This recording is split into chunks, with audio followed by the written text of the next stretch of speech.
I'm told negotiations are ongoing with several different countries as the president works to lock in deals ahead of the deadline this Friday. That's when his sweeping tariffs go into effect. The U.S. already has deals with a handful of countries, from the U.K. to Japan, to the EU, to Indonesia, to Vietnam. And United States Treasury Secretary Scott Bessent, he's in Sweden for trade talks today with China. So the White House today, Connell, certainly celebrating walking away with a win on the EU trade deal during this trip, but not all world leaders are happy about it.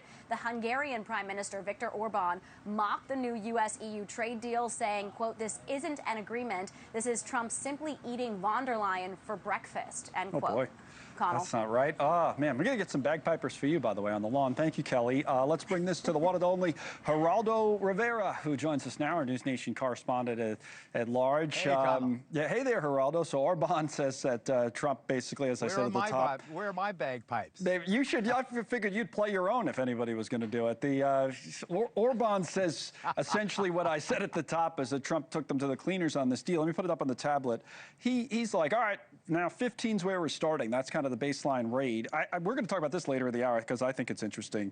This is high, 50% in the steel and aluminum. But what do you make of how the president's been handling this trade situation? People got on him back in April, but how do you think it's coming together? To me, Trump is triumphant, Connell. I think that he got exactly what he wanted from the EU.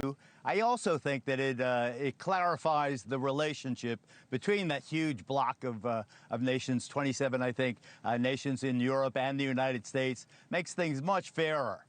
You know, we've been taken to the cleaners for many years when it comes to pharmaceuticals, you know, in terms of dumping the Mercedes and the other vehicles, the VWs and so forth. I think Trump has really got Europe now where he wanted them. They're paying the 15%. It's going to be a deal worth many billions of dollars for Americans, you know, at least for the American government.